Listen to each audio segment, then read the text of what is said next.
চাষের জমিতে ভর্তি হয়ে আছে পটল, কিন্তু বাজারে মিলছে না পটলের সঠিক দাম। ৫ টাকা দরে পাইকারি পটল বিক্রি করতে হচ্ছে চাষিদের।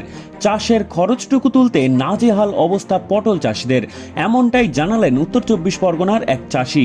গ্রীষ্ম ও বর্ষাকালে যখন সবজির অভাব দেখা দেয়, তখন পটল একটি অন্যতম গুরুত্বপূর্ণ সবজি হিসেবে কাজ করে। জাত ভেদে পটল চাষে বিঘাপতি খরচ হয় প্রায় ৫০,০০০ টাকা।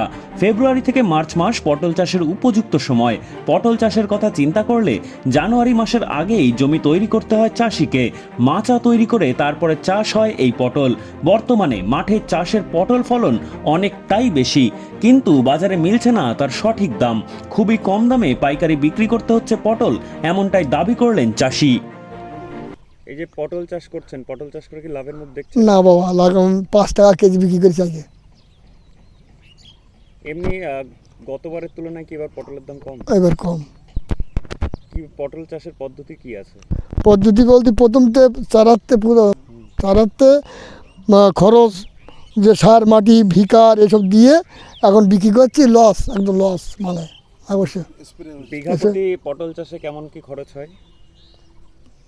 ও এরম মাছা টাছা করতে গেলে, নতুন মাছা টাছা করতে গেলে তোমার এরম 1 বিঘে জমিতেই 50,000 টাকা লাগবে।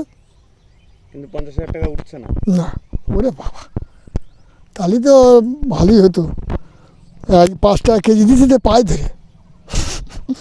তো প্রথম দিকে কি দাম বেশি ছিল? হ্যাঁ, 50 টাকা 40 টাকা দিছি। এদিকে তাকিয়ে 50 টাকা 40 টাকা দিছি।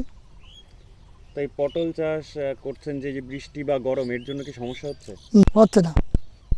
মধুসূদন কাঠি, নাম? তপন সরকার।